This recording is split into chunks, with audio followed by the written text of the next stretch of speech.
বাংলাদেশ এবং নেপালের খেলায় নেপাল টসে জিতে বাংলাদেশকে ব্যাট করতে পাঠিয়েছে। প্রথম বলে তানজিদ হাসান তামিম আউট হয়ে গেলেন। শান্ত তার মিডল স্টাম্প রক্ষা করতে পারলেন না।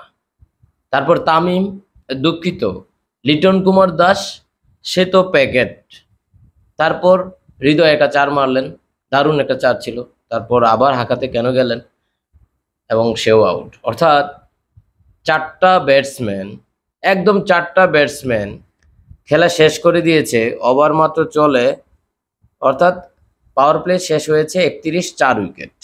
ঠিক এই মুহূর্তে আমাদের এমপি সাহেব সাকিব আল হাসান আছেন এবং মাহমুদুল্লাহ রিয়াদ কি নেমেছেন?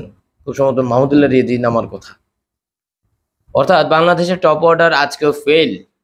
এই টপ অর্ডার আর কতদিন এভাবে ঠেলাঠালি করে খেলাবে? বাংলাদেশ সুপার হিটে যাক, আমি মনে করি না যাওয়াই ভালো। বাংলাদেশের সুপার হিটে না যাওয়াই ভালো। বাংলাদেশের উচিত এই ম্যাচটা খুব বাজেভাবে, আরও বাজেভাবে হেরে যাওয়া, 70 রানে অল আউট হয়ে যাওয়া এবং নেদারল্যান্ডস ওই দিক দিয়ে শ্রীলঙ্কারে হারাই দিক।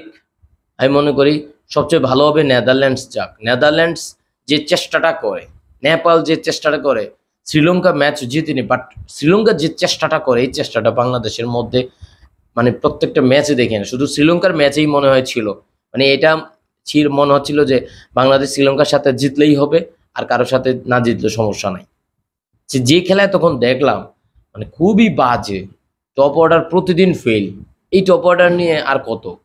এই শান্ত তাকে 3 ফরম্যাটের অধিনায়কত্ব দিছে, সে বলে যে অধিনায়ক হয়েছি তো প্রতি ম্যাচে যে রান করতে হবে বিষয়টা এমন না। আরে ভাই, সব মিলে 26 রান করছে, 4টা ম্যাচ খেলছে গ্রুপ স্টেজে, মাত্র 26 রান করছে। এই ক্যাপ্টেন ভালো করবে? এই ক্যাপ্টেনের অধীনে টিম টপ অর্ডার তো একদম গায়া, একদম গায়া।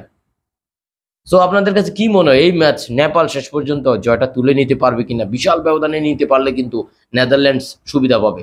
সো আপনারা জানান কমেন্টে। ঈদ মোবারক।